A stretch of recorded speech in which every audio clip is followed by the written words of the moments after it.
BBC news আন্তর্জাতিক সংবাদে আপনাকে স্বাগতম। শুরুতেই সংবাদ শিরোনাম, এরপর বিস্তারিত। আমিরাত ও বাহরাইনের স্থাপনা লক্ষ্য করে ইরানের হামলা। ইরান যুক্তরাষ্ট্র ইসরায়েল যুদ্ধ নিয়ে রাশিয়ার সতর্কবার্তা। ইসরায়েলের বেনগুরিয়ান বিমানবন্দরে ইরানের ক্ষেপণাস্ত্র হামলা। খামেনির ছেলেকে নিয়ে ট্রাম্প বললেন সে দুর্বল। এতক্ষণ শুনছিলেন সংবাদ শিরোনাম, এখন বিস্তারিত। আপনি যদি মুসলিমদের পাশে থাকতে চান তাহলে ভিডিওতে লাইক করে চ্যানেলটি অবশ্যই সাবস্ক্রাইব করে দেবেন। আমিরাত ও বাহরাইনের স্থাপনা লক্ষ্য করে ইরানের হামলা। মধ্যপ্রাচ্যে উত্তেজনা বাড়তে থাকায় সংযুক্ত আরব আমিরাত ও বাহরাইনের কয়েকটি গুরুত্বপূর্ণ স্থাপনা লক্ষ্য করে হামলা চালানো হয়েছে বলে খবর পাওয়া গেছে। বাহরাইনের স্বরাষ্ট্র মন্ত্রণালয় জানিয়েছে, মাআমির এলাকায় একটি স্থাপনায় আঘাত হেনেছে হামলা।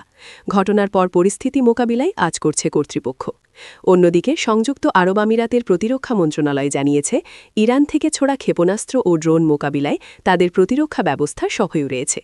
রয়টার্সের প্রতিবেদনে বলা হয়েছে, আবুধাবির জায়েদ আন্তর্জাতিক বিমানবন্দরের কাছাকাছি এলাকায় একাধিক বিস্ফোরণের শব্দ শোনা গেছে।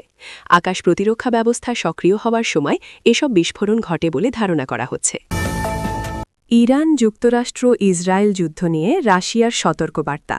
মধ্যপ্রাচ্যে যুক্তরাষ্ট্র ইসরায়েল ও ইরানের মধ্যে চলমান সংঘাত থামাতে সাময়িক বিরতির আহ্বান জানিয়েছে রাশিয়া। দেশটির পররাষ্ট্রমন্ত্রী সের্গেই ল্যাভরভ বলেছেন, এতে বেসামরিক মানুষের প্রাণহানি কমানো সম্ভব হবে। বৃহস্পতিবার এক বিবৃতিতে ল্যাভরভ সতর্ক করেন, এই সংঘাত ছড়িয়ে পড়লে উপসাগরীয় দেশগুলো বড় ঝুঁকির মুখে পড়তে পারে। তিনি আরও বলেন, চলমান উত্তেজনা থেকে ইরানের কোনো লাভ হচ্ছে না। ল্যাভরভ যুক্তরাষ্ট্রের সমালোচনা করে বলেন, ওয়াশিংটন ইরানের সরকারকে ক্ষমতা থেকে সরাতে চাইছে এবং মনে করছে বর্তমান নেতৃত্বের অস্তিত্ব থাকার অধিকার নেই। এদিকে রাশিয়ার উপপররাষ্ট্রমন্ত্রী সের্গেই রিয়াবকভ জানিয়েছেন, ইরান সংকট নিয়ে মস্কো ও ওয়াশিংটনের মধ্যে আলাদা কোনো দ্বিপক্ষীয় আলোচনা নেই। বিষয়টি কেবল আন্তর্জাতিক বিভিন্ন ফোরামে আলোচনা হচ্ছে। সূত্র শাফাক নিউজ। ইসরায়েলের বেন-গুরিয়ন বিমানবন্দরে ইরানের ক্ষেপণাস্ত্র হামলা। ইরানের Islamic Revolutionary Guard Corps IRGC দাবি করেছে, তারা ইসরায়েলের বেন-গুরিয়ন বিমানবন্দর সহ বিভিন্ন লক্ষ্যবস্তুতে ক্ষেপণাস্ত্র ও ড্রোন হামলা চালিয়েছে। বৃহস্পতিবার দেওয়া এক বিবৃতিতে IRGC জানায়, খোরাম শাহর 4 ব্যালিস্টিক ক্ষেপণাস্ত্র দিয়ে বিমানবন্দর এলাকা লক্ষ্য করে হামলা চালানো হয়েছে। IRGCর দাবি, একই সঙ্গে কুয়েত, বাহরেইন ও সংযুক্ত আরব আমিরাতে থাকা মার্কিন সামরিক ঘাঁটির প্রায় 20টি লক্ষ্যবস্তুতেও হামলা করা হয়েছে। এদিকে ইরানের সেনাবাহিনী জানিয়েছে, তারা তেল আভিভে ড্রোন হামলা চালিয়েছে এবং ইসরায়েলের উত্তরাঞ্চলের গুরুত্বপূর্ণ রাডার স্থাপনা মেরনেও আঘাত হেনেছে। এছাড়া ইরান ইরাক সীমান্তের কাছে কাসরে শিরিন এলাকায় একটি ইসরায়েলি হারমেস ড্রোন ভূপাতিত করার দাবি করেছে তারা। অন্যদিকে ইসরায়েলি সেনাবাহিনী জানিয়েছে, তারা ইরানের রাজধানী তেহরান ও আশপাশের এলাকায় নিরাপত্তা ও সামরিক স্থাপনা লক্ষ্য করে নতুন করে বিমান হামলা চালিয়েছে। এতে IRGC, বাসিস বাহিনী ও ইরানের অভ্যন্তরীণ নিরাপত্তা বাহিনীর বিভিন্ন স্থাপনা লক্ষ্যবস্তু করা হয়েছে।